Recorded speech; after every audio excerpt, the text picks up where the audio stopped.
Uma medida provisória de 2022, conhecida como Reforma Tributária do Comércio Exterior, foi aprovada pela Câmara dos Deputados. O projeto ainda precisa passar por outras etapas, seguiu agora para o Senado até virar lei, mas associações do agronegócio comemoram os avanços da MP e como ela deverá impactar as exportações agrícolas. Para a gente entender mais e falar sobre esse assunto, convidamos Ibiapaba Neto, que é diretor executivo da Associação Nacional dos Exportadores de Sucos Cítricos, a Citrus BR. Ibiapaba, grande prazer falar com você. Bom dia, seja bem-vindo. Bom dia, Lília. Super prazer estar aqui com vocês de novo. Bacana, vamos lá, entender essa medida provisória. Ela propõe adequar as normas brasileiras de exportação aos dos países membros da OCDE, que é a Organização para a Cooperação e Desenvolvimento Econômico. Para a gente lembrar, o Brasil ainda não é membro da OCDE, então eu queria que você explicasse para a gente por que é importante já alinhar a legislação brasileira e quais os avanços dessa medida provisória. Bem, vamos lá. O primeiro ponto é o seguinte, Quer dizer, a entrada do Brasil na OCDE é uma decisão de governo.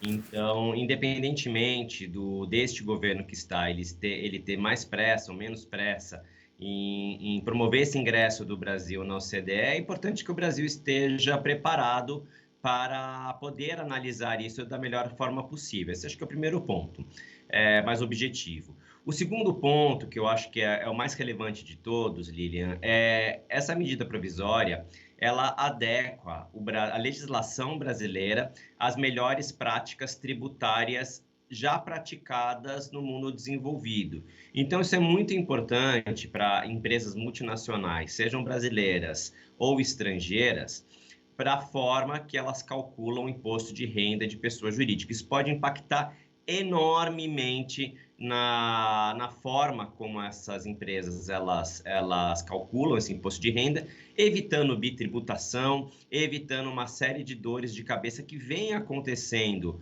ao longo dos últimos anos, justamente porque a legislação brasileira já está um pouco antiquada em relação às regras praticadas no mundo. Então, para um país, principalmente no agronegócio, que é um exportador muito forte, muito proeminente, é importante o Brasil estar aí alinhado com o resto do mundo em relação a essas regras tributárias. Muito bacana, e vai trazer então uma transparência maior, uma simplificação e uma eficiência maior, digamos assim, também para as próprias indústrias, repercutindo isso no mercado, Na prática, como que isso vai trazer, Quais os benefícios disso e como que vocês esperam que seja a aprovação no Senado a partir de agora? Bem, acho que são dois pontos que são importantes. O primeiro, ele é previsibilidade para o contribuinte. O contribuinte ele vai pagar imposto de renda de pessoa jurídica de acordo com o que ele arrecada. É receita real, é mercado, então não é um dólar a mais ou um dólar a menos, é o justo, que é o que todo mundo espera de um sistema tributário.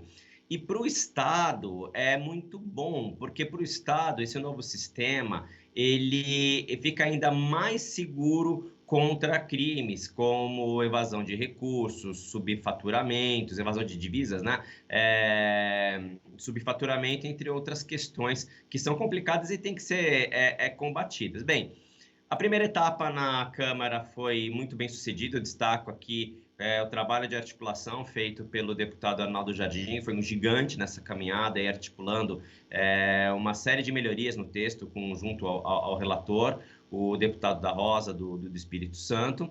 E agora, no Senado, a gente espera para ver quem é o relator, e a expectativa é que também passe sem grandes sustos, porque, no final das contas, essa é uma medida que interessa ao país, interessa ao governo, interessa às empresas.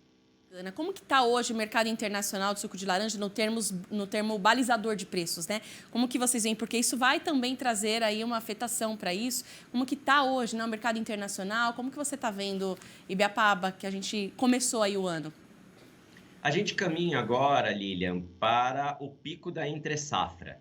A colheita ela foi um pouco atrasada esse ano, questões de clima, chuva, enfim, ela atrasou um pouquinho. Então, agora, abril, maio, a gente está nesse pico da entre-safra. A safra nova, a 23-24, ela deve começar a ser colhida agora, finalzinho de maio, começo de junho.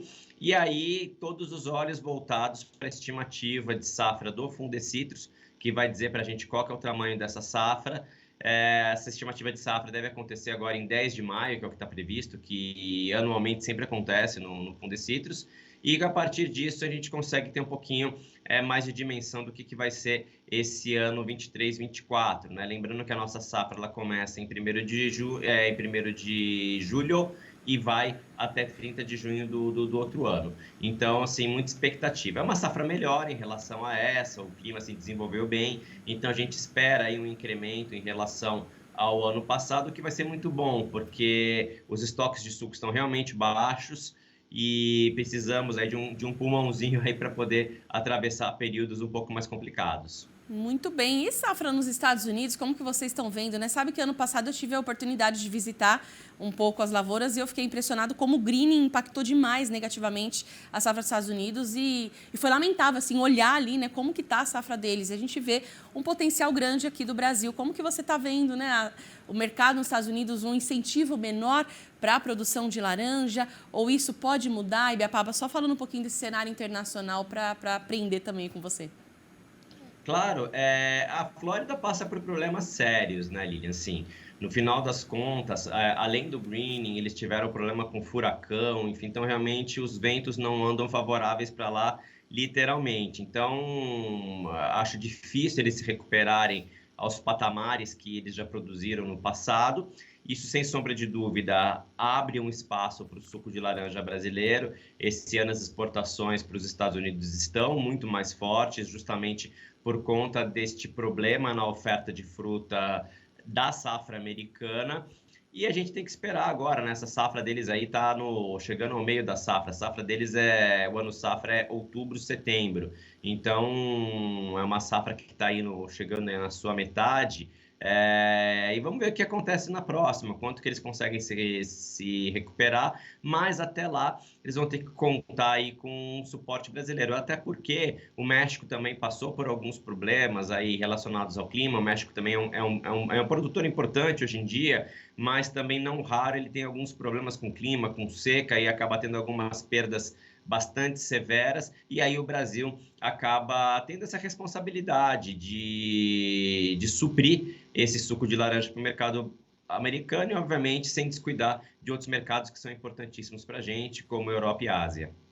Exatamente, e sempre pensando aí também na sanidade, né, dos nossos pomares, o importante trabalho realizado pelo Fundecitrus, os produtores e a indústria também, para a gente manter aí cada vez mais a sanidade e nosso potencial do suco brasileiro lá fora. Ibiapaba, obrigada pela participação, um ótimo dia e até a próxima.